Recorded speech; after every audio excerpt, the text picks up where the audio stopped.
Welcome everyone to theScore Fantasy Football Podcast presented by Subway. I'm your host, Justin Boone, the lead fantasy analyst at theScore. I'm joined by my co-host, David P. Woods, a man who has recently been laying down the law as the commissioner of our main league together. Woods, you stripped an owner of a 12th round pick next year because they failed to field a full lineup last week. It is in the rules, so I totally understand it, but that seemed maybe a little bit harsh, no? I don't know. Is that laying down the... I was upholding the rules as written. In fact, I was lenient there. The league bylaws say you lose a 10th round pick. You got to start a full lineup every week. I don't want inactive players in a lineup putting guys on bye, not taking them out.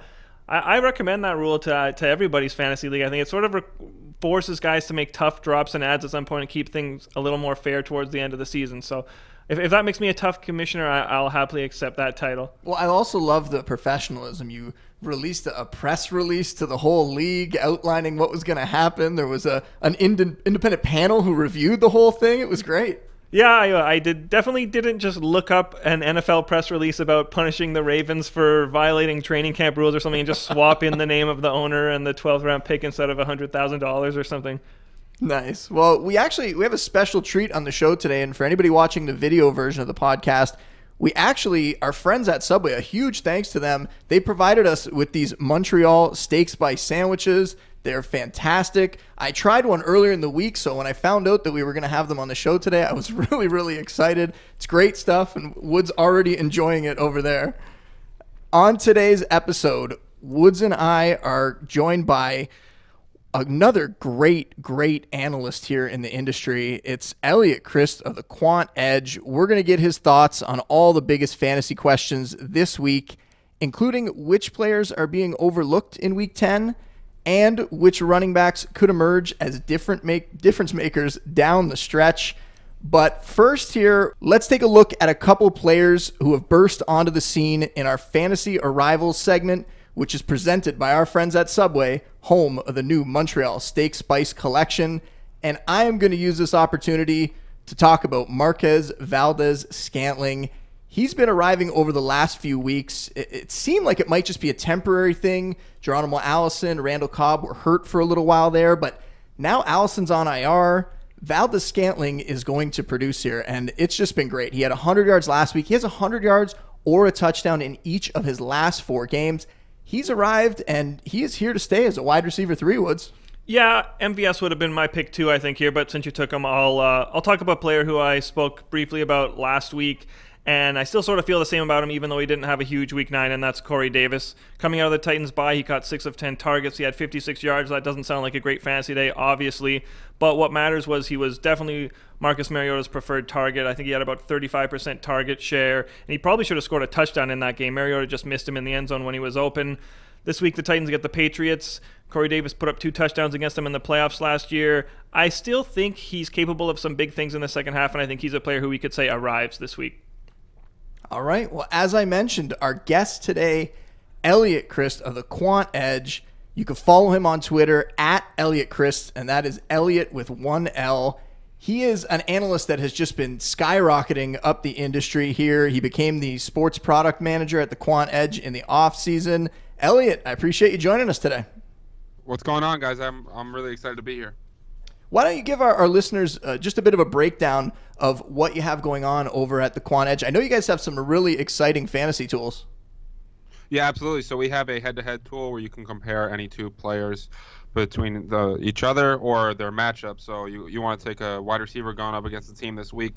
We'll break down the wide receiver matchup based on wide receiver 1, wide receiver 2, wide receiver 3, how that defense performs against them. Heat maps. We have a lineup optimizer for DFS. We have wide receiver cornerback matchup tools where you can compare any tight end, wide receiver to the opponent's cornerback, linebacker, safety, and see how they perform based on coverage type, based on route type, based on alignment, which is a unique thing throughout the industry.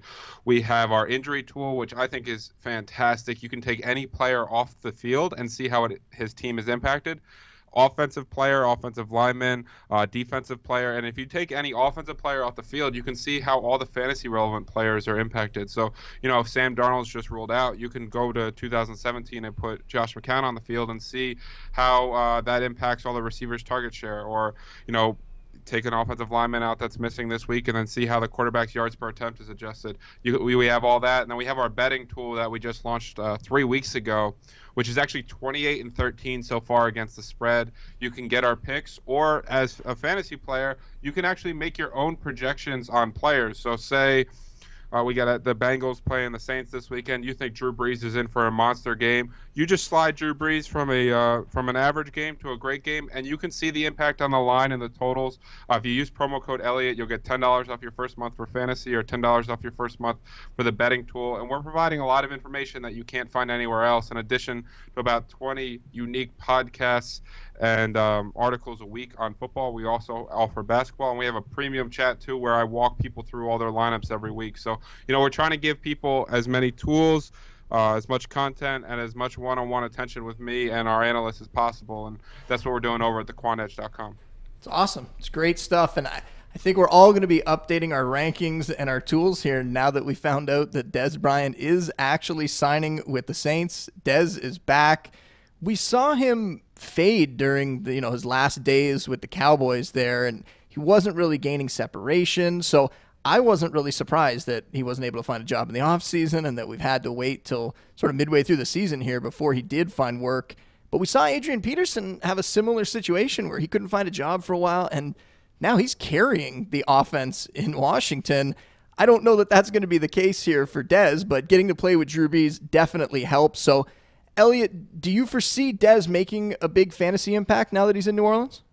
I think Dez's biggest hurdle is the fact that the Saints have such a concentrated offense as is. Because, Alvin Kamara and Michael Thomas are seeing 51% of the target share this year. After that, there's just not that much to go around. Now, Thomas doesn't necessarily dominate the red zone target share, seeing about 25% of the red zone targets, which is good but not great. I think that Tre'Quan Smith is relatively unaffected by Dez Bryant's role. I think he comes in and he replaces Cam Meredith and to some extent Benjamin Watson. I think what people like to joke that Dez Bryant's a tight end at this point in his career, but you mentioned the fact that he struggled with separation. I would love to see him play the big slot role where he gets a clean release at the line, can win on these slants and in the red zone and get some touchdown upside. The question is whether or not he's going to be a reliable week-to-week scorer. It's going to be tough for him to get there just because best case scenario, he becomes the third option in a lineup. And, he hasn't played. There's no chemistry. He has to learn the offense. I think there's a lot more negatives than positives for it. But I think he's certainly worth picking up. And, in a couple weeks, he's going to be super popular week 13 when he gets his revenge game against the Cowboys. That might be the week to play Dez Bryant. But I think the first couple weeks, I don't really want that much to do with Dez. I think Eliot nailed it there. I don't have a whole lot to add, but I will say, remember back to the offseason, there were reports that the Saints were interested in a reunion with Jimmy Graham. He ended up signing with the Packers, but as you mentioned, Dez Bryant is sort of a tight end at this point. He can't really get downfield, but he's a big body guy who's very good in sort of tight spaces and possession receiver. So I wonder if the Saints will use him some of the same ways they plan to use Jimmy Graham. I think maybe that hurts Tre'Quan Smith a tiny bit because you can it's hard to imagine Tre'Quan getting goal line targets or red zone looks there in as you said, an offense that's very concentrated. But other than that, I don't see a huge impact to any receiver in the Saints. I think it just boosts the entire offense a little bit, but I'm not expecting huge things out of Dez. Yeah, and we've seen before, and Eliot talked about sort of the concentrated offense. We've seen that basically the secondary receivers there, they each have games. They each can step up and have big fantasy days. It's just really tough to predict, and we all got excited about Tre'Quan, but that's kind of what Tre'Quan's run into. I'm sure he's going to have games where he catches a couple deep passes and could even win some people fantasy weeks, but finding those games, knowing exactly when they're going to happen, can be tough. So I expect Woods, you and I talked about this morning in the office, I do think there's going to be games where Dez scores touchdowns. He's definitely usable. Just consistency, I think, is going to be the problem. On the other side of the field, the Saints are playing the Bengals this week, and the Bengals they basically have the other big storyline of the week going right now, and that's A.J. Green's injury.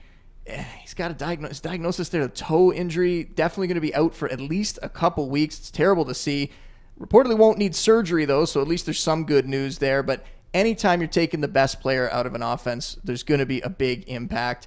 Guys like Joe Mixon, Tyler Boyd have been really good in fantasy this year. Andy Dalton's normally in the streamer conversation. CJ Zama has really not produced, not a great talent, but it's going to have a lot of opportunity, you would think, especially with Green out of the lineup there. So, Eliot, what do you think is going to happen to this offense with Green sideline? Because, I mean, this game still has, I think it's the highest total of the week at 54 projected points. Yeah, it's the highest total of the week with no A.J. Green and the Saints on the road. I think the total is a little high, actually.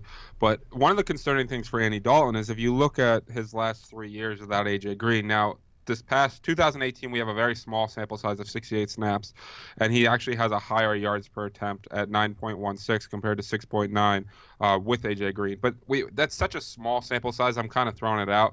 2017, twice that sample size.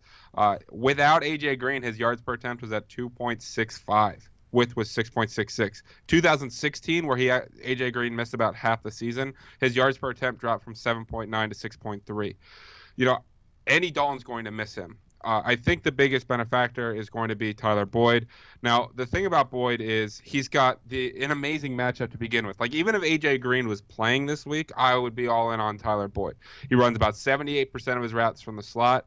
He's destroyed zone coverage throughout his entire career. So far this year, he's caught 23 of 31 passes for 3 touchdowns and a 138 rating. But P.J. Williams actually plays about 50% man coverage, which Boyd's done a little bit worse against. But P.J. Williams is so bad in man coverage, it doesn't even matter. He's come before last week, he allowed 13 of 15 targets for 4 touchdowns and a perfect passer rating against in man coverage. So whether Boyd faces zone or P.J. Williams in man coverage, he's going to have the absolute best possible matchup.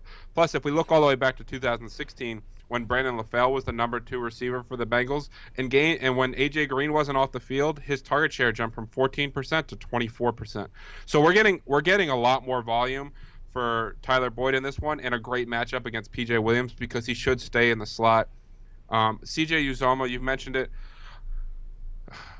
How do I put this nicely? I don't like to play guys who aren't good at football. You know what I mean? It's just a situation that I try to avoid. I think that Boyd's going to be the best guy because Mixon, the concern for Mixon is that the Saints' run defense is just so good.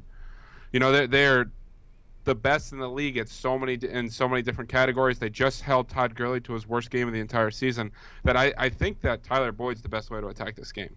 And we've seen Boyd, prior to their Week 9 bye, he was the wide receiver 11 in standard, wide receiver 12 in PPR, so he has been getting it done. And you'd think any more attention that he might get with Green out will be offset by the volume, like you mentioned. I would like to see them take Mixon and even Gio Bernard, if he's back, start lining those guys out wide a little bit more, get them the ball in space, and let them try to make some plays for you. What do you think, Woods? Yeah, I don't have a ton to add here. I think you guys have covered it pretty well. The Bengals are getting their first-round pick center, Billy Price, back to practice this week. It looks like he might play there. So I think there will likely be a commitment to run the ball, even though, as Eliot said, it's not a great matchup this week. With Green out for at least a couple weeks, I think they just have to put the ball in Mixon's hands and say this needs to be a run-sustained offense and give it a shot, and that probably means good things for Mixon, even in a tough matchup. Well, speaking of run-sustained offenses, we might actually get Leonard Fournette back this week. It seems like it's trending in that direction. He participated in individual drills on Monday. Hopefully he's going to be able to suit up against the Colts, but we haven't seen him finish a game this season. It's been really tough. He's appeared in 2 contests, got banged up in each. Last time he came back, we saw him re-aggravate that hamstring injury, and then we saw them trade for Carlos Hyde. So now that Carlos Hyde's in the mix, kind of complicates things a little bit, but we know what Fournette's upside is, and hopefully this time with the added time off, he is going to come back completely healthy here. So if he is back this week, Eliot, are you willing to trust him in your lineups? Yeah, in season long, if I have Fournette, I'm going to run him out there this week. Like, the Colts' run defense is basically middle of the pack in everything, whether it's success rate, rushing touchdowns allowed, carries per game against, or yards per carry. The thing that stinks is we know Fournette's not a great pass catcher. I don't think they're necessarily going to put him back into the workload he had before. They're going to ease him back in somewhat. And I think that means that TJ Yeldon will maintain some of that pass-catching back role. And that's how the Colts have really struggled to stop running backs this year, allowing about 10 targets per game to backs, the highest weighted opportunity against, and about 60 receiving yards per game. So, you know, that it stinks that that's not really Fournette's game and a matchup to take advantage of. He is a 3-point road underdog. But if I have him on my season long team, it's now or never. You know what I mean? I've been holding on to this guy for 9 weeks as is. He was my first round pick. I want to get Fournette in my lineup, and he should have a volume enough that there's probably not a guy on your bench that is in a better situation than Fournette this week. I agree, and I think when we look at guys with these injuries, I think we all were surprised when Fournette came back so quickly, when Dalvin Cook came back so quickly, and then they both got hurt again. So this time they allowed Dalvin Cook to heal. They gave him a few weeks off, and he comes back and looked really good in their last game. I think we can hope at least that that's what's going to happen with Fournette here. I think Eliot sort of put it as if you're a Fournette owner in redraft, you got to put him in because who else do you have to play? And you got to start winning now or your season's over. And that sort of parallels probably what the Jaguars are saying this week. I mean, they can't really afford to wait any longer. They can't really afford not to put Fournette back in and give him a pretty significant workload because they have to reset that offense, and it's got to go through him. So, I mean, if he re-injures the hamstring, season's probably over, but you don't really have the luxury of easing him back in all that much. So I think he'll take a pretty big workload in this first week back. And on the other side of the field, we have the Colts in that game. It's going to be an interesting game. Both those teams are 3-5 and really need a win here if they're going to keep up their playoff hopes. I think when you're talking about Marlon Mack as the running back on the other side, he's really benefited from that offensive line really improving their play. It's been really good. The offense in general has started to play a little bit better. That's helped Mack. Mack's averaging 133 yards from scrimmage per game over his last 3 games. Huge numbers, has 4 touchdowns during that stretch. So that did come against some easier matchups. You know, they had the Jets, the Bills, the Raiders. That could have contributed. But, Eliot, do you have confidence that Mack, in a little bit of a tougher matchup here with the Jaguars, can he continue that impressive streak of performances? The only thing I have to correct is the fact that you called the Raiders a defense, and we can clearly see that they don't really have one of those. There's 11 guys hanging out on a field, but I don't want to insult defenses by calling them that. But on a serious note, like if we look at Max snaps too, they've been on an upward trend, right? 35%, 56%, 63%. When I evaluated Mac for the draft, I called him the pinball, right? Because you know when you used to play pinball and you shoot the ball, you have no idea where it's going, and sometimes you get all the points and sometimes you get none of them. Like that's Marlon Mack as is. So his upside is tremendous no matter who the opponent is because he is an elite athlete. The Jaguars' run defense is kind of a middle of the pack. They've been really good against pass catching backs this year, limiting them to about 5 targets per game and 30 yards receiving. But Mack's actually not really taken that role on. He hasn't topped more than 4 targets in a game this season. So I think that Mack has that upside. He's getting that volume. You've seen his carries go up each week as well. 12 carries, 19 carries, 25 carries. And anytime you have a running back with that kind of volume, with his kind of explosiveness, and an offense that scores a lot of points, even when they're playing good defenses, I think Mack is clearly a play this week, and he's probably a DFS target as well. Yeah, and talking about that offense, I mean, Andrew Luck, 3 or 4 touchdown passes in his last 5 games. They're really coming on, and with Fournette and Mack, it shows fantasy owners that you can really find value in some of these injury situations, right? Like Fournette's absence opened up the door for TJ Yeldon. He played well. Also might have created a buy low window for Fournette. And now if we see Fournette come back here, maybe some people that went out and got him on the cheap are really going to benefit down the stretch. And Marlon Mack was available on a lot of waiver wires because of the injuries that he was having early in the season. And now he might be a difference maker here. I'm curious if we might be seeing a value opportunity in Seattle at the moment. Chris Carson's been dealing with injuries. Last week, he was able to suit up for the game, but didn't make it to the second half. That allowed Mike Davis to take on a bigger role, and it seems like every time Mike Davis is given more touches, he delivers. That's this season he's done it. Dating back to last year, he's done it.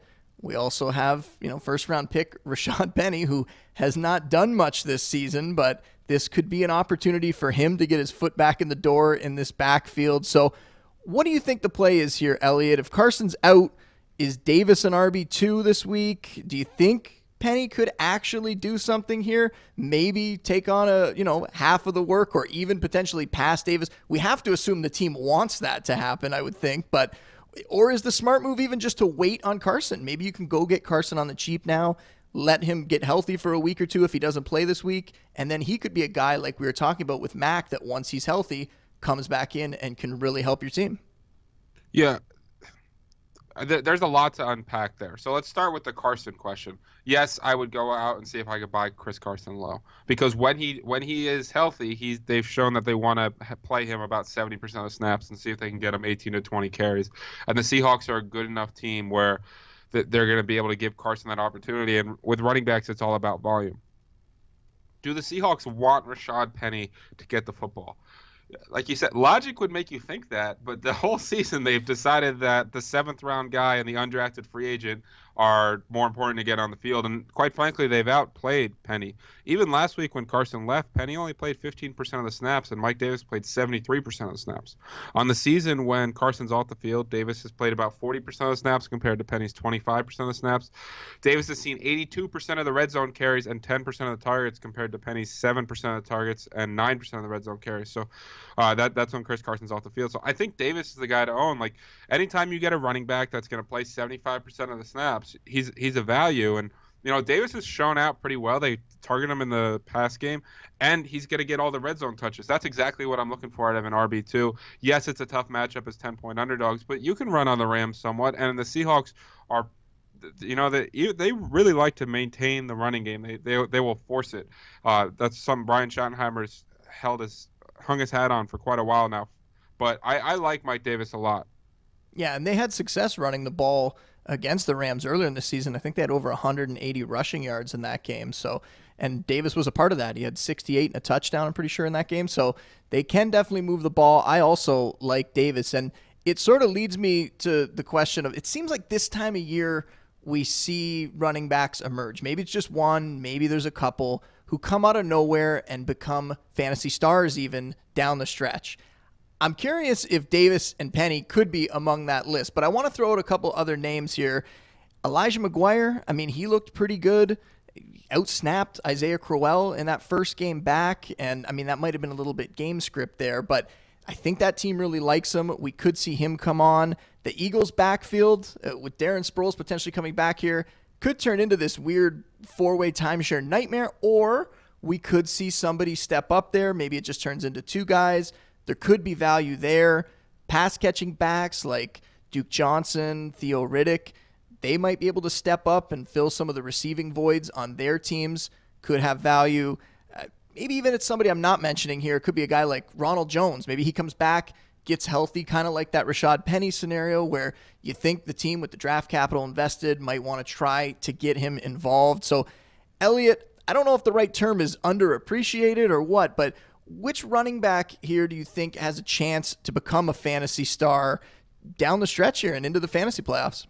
I think it's got to be Duke Johnson of all the guys you mentioned. I mean, going into last week, he had not seen more than 6 touches in a game, which is absurd considering the fact that he was far and away their best offensive player in 2017. The new coach, offensive coordinator, joked before the game that they wanted to get him 45 touches. Now, obviously, that's never going to happen, but they targeted him 8 times. He had, 79 receiving yards and 2 touchdowns? Like, he's an elite pass-catching back. He gets the Falcons this week. I think we're going to see Duke Johnson really trend up. As long as Chris Carson's out, I really like Mike Davis, like I just talked about. And Elijah McGuire is really intriguing to me. Now, yes, last week was definitely had a lot to do with the game script because the Jets were down and he's the pass-catching guy. But he is the pass-catching guy, and that tends to be the more valuable role. Isaiah Crowell has a great yards per carry, but I think he's got Football Outsiders' worst success rate. He's a hit-or-miss guy. The Jets are starting to grow frustrated with him because he hasn't broken a long one in a while.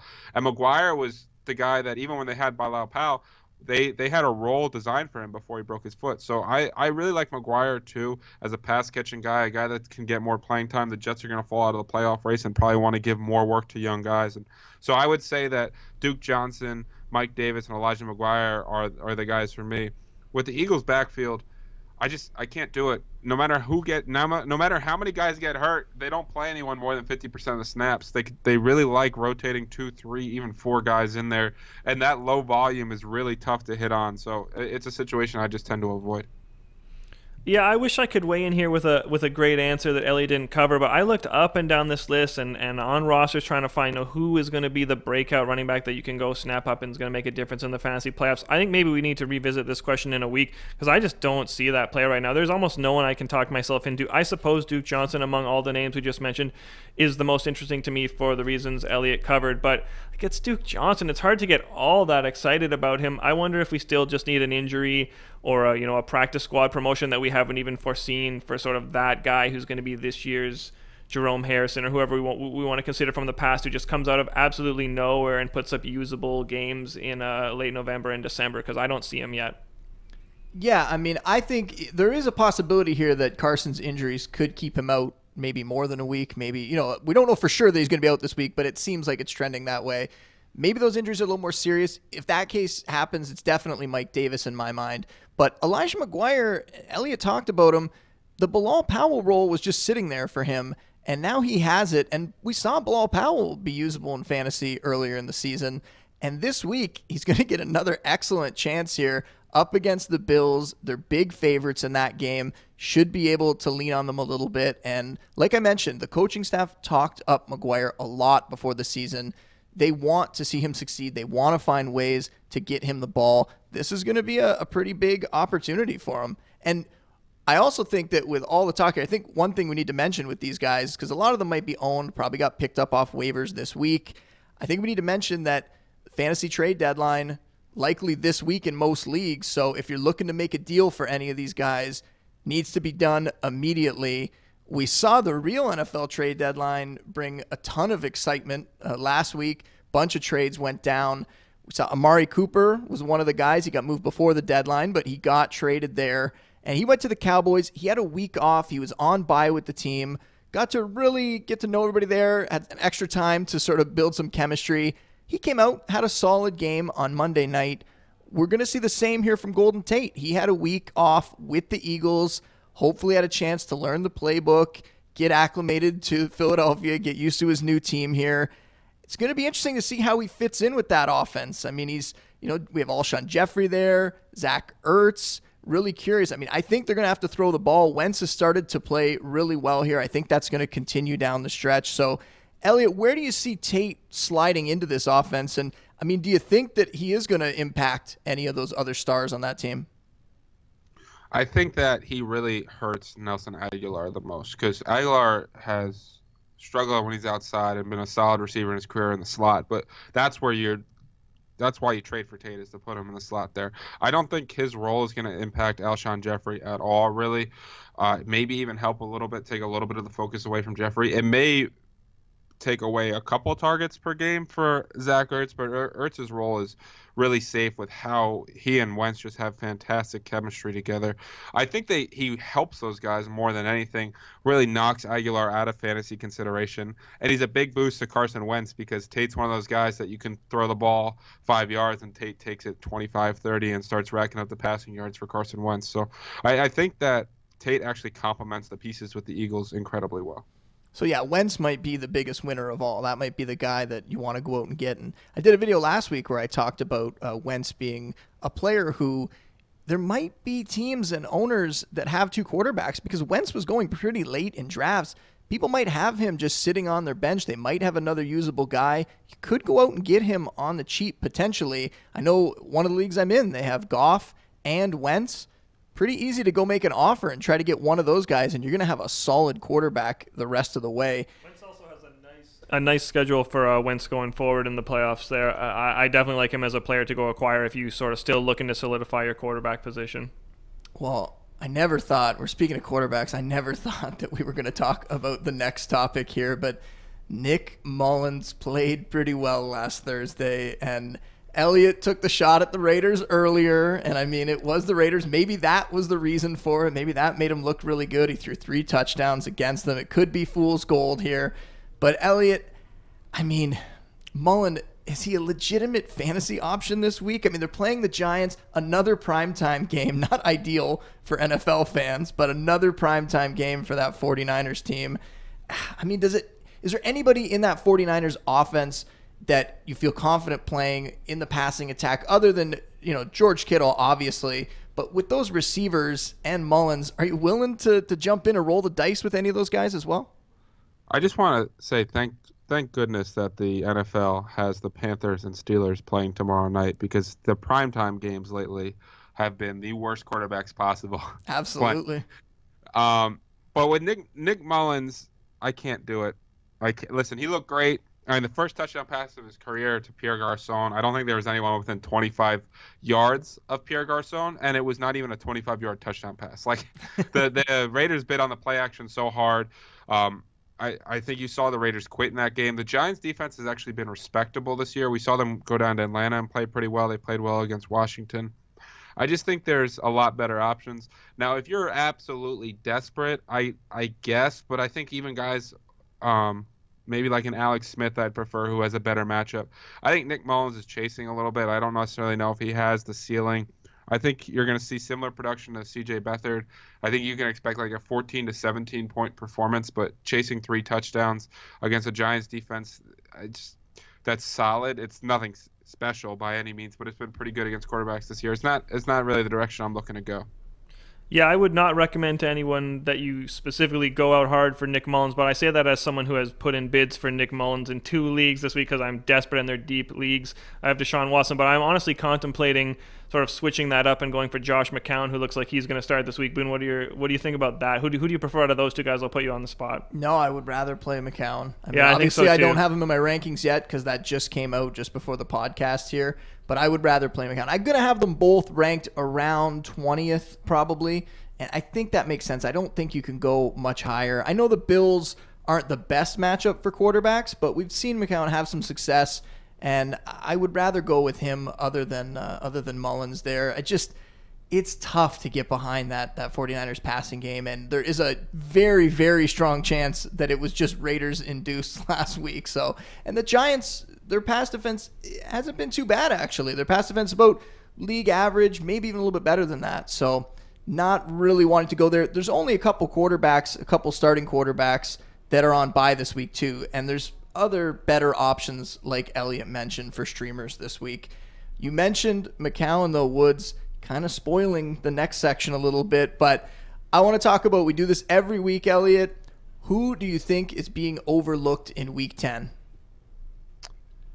So Josh McCown's a tough guy to play as well. I would play him over Nick Mullens. I just want to throw it out there. But the total's 36.5. That Bills-Jets game is something I think you want to stay as far away from fantasy-wise as possible. I think Alex Smith is a good streamer this week, and that's coming from someone that thinks Alex Smith is a terrible fantasy option week in and week out. But you just basically play the quarterback that's playing the Bucs, and then you get 24 fantasy points. You know, it's kind of amazing. They're getting passed on about 36 times a game for 310 yards and about almost near 3 touchdowns per game, 2.75 touchdowns per game, which is the most in the NFL. They're also giving about 4 quarterback rush attempts per game, and they don't force any turnovers. So they allow the most touchdowns, and they don't force any turnovers, and they're a pass funnel team as is. I think that Alex Smith is a good streaming option this week, which means that Maurice Harris is an interesting waiver wire guy this week. I mean, obviously he's pretty popular on the waiver wires, but I think he's a guy that's very playable this week. He saw 30% of the air yards, 28% of the targets last week. He's kind of become Alex Smith's number 1 receiver, and the Bucs against wide receivers this year are allowing over 20 points per game, about 90 yards per game, and almost a full touchdown per game on 30% of the targets against them going to wide receiver 1. So you would think that Maurice Harris is a strong spot. I'm going to go up the list a little bit. One guy that's really struggled this year that I think has a monster game, and one guy that's been a big name but hasn't necessarily blown up yet this year, if that's okay. David Johnson, I think, is in for a big week against the Kansas City Chiefs, who are allowing over 9 targets and 110 receiving yards per game to running backs. We saw him get 4 targets last week with Byron Leftwich, or the week before the bye. I think that he's in for a big week. And Josh Gordon plays about 60% of his snaps on the left side of the field. That's where Malcolm Butler likes to hang out. And in fantasy, we should always target Malcolm Butler. He's been as bad of a cornerback this year as anyone, and the Titans get destroyed the deep left side of the field. We know Josh Gordon's playing over 80% of snaps. I think he could have a monster week as well. You think Belichick's going to have a little bit of motivation there to go at Butler maybe after what happened with the Super Bowl? Trying to get inside Bill Belichick's head is not someplace I try to go, but absolutely, if I had to guess, Belichick strikes me as the kind of guy that's petty. I think so taking too. on Malcolm Butler seems like the exact kind of thing he'd want to do. Absolutely. Woods, who do you have for overlook this week? One of my guys is from that game too, because I've never seen a revenge game narrative that I didn't get excited about. So that's Dion Lewis, who gets to play the Patriots. I mean, he really took over the Titans' backfield coming out of their bye, had 23 touches. That was a season high. Titans are likely to be in comeback mode in this game, which means a lot of Dion Lewis on the field, so I think he's probably undervalued this week. Another guy you said, I sort of spoiled it earlier, and that's the Jets. I'm not that scared of playing Robbie Anderson this week because he just had so much chemistry with Josh McCown last season. There was one point he had 6 touchdowns in a 5-game span, so if I was looking for a desperation wide receiver play, I think Robbie Anderson may be available in several leagues, and I'd go grab him and would feel okay about starting him this week. And as I said before, I'm not that scared to play Josh McCown. And I mean, he's going to be overlooked just because the news just came out today. But in that game, I know it's a low point total on that one, but we saw McCown have success in the past. I'm not so sure that he's not a better quarterback than Sam Darnold is at the moment. I think Darnold's going to have a good career. But at the moment, McCown's biggest issue has been that he just can't stay on the field. He plays well for a few games, then he gets hurt. We saw him have success with that offense last year. I think we could see it here in a game that I do think they're going to control. Even if he doesn't put up big yards, I think there's going to be scoring opportunities for him there. Some other guys, Ito Smith, he didn't really have big yardage, but last week was the first time. It was a season high, 64 yards from scrimmage, had a touchdown. We hadn't really seen him crack 60 yards before that this season. And, you know, they're favorites. They're going up against the Browns. That's a good matchup. I think he's going to get a lot of opportunities. And I think everyone's going to look to last week. Tevin Coleman had multiple touchdowns, had a really big game, and they're going to overlook Ito Smith in that one. And Anthony Miller is the other one. And his yardage totals have risen every single week since their bye. He's averaging 7 targets a game over his last 3 outings. And they even gave him a couple rushing attempts the last couple weeks. We don't know what the situation is with Allen Robinson, but even when Robinson returns, I think that Miller's a guy that they're going to try to find ways to get him the ball, just like those rushing attempts suggest. That's it. That's the show, everybody. Really appreciate you coming on, Eliot. It's definitely one of the busiest times of the fantasy calendar year here, so thanks for taking some time out to spend with us. Absolutely, guys. This was a ton of fun. You know, always love talking with you guys, and I really appreciate you having me on. Well, make sure that you are following Eliot on Twitter at Eliot Crist, and checking out all of his content over at the Quant Edge. Woods and I are going to be back Sunday night breaking down all the Week 10 action, and we are going to have the first look at the waiver wire pickups for next week on that episode. If you want to get in touch with Woods or get advice on how to be a stern fantasy commissioner, he's at David P. Woods on Twitter. To see all of our fantasy content, you can just log on to the theScore app every single day. You can also follow me on Twitter at Justin Boone. Big thanks to Eliot. Big thanks to everybody out there for listening, and we will see you next time. Said leave on time, my baby.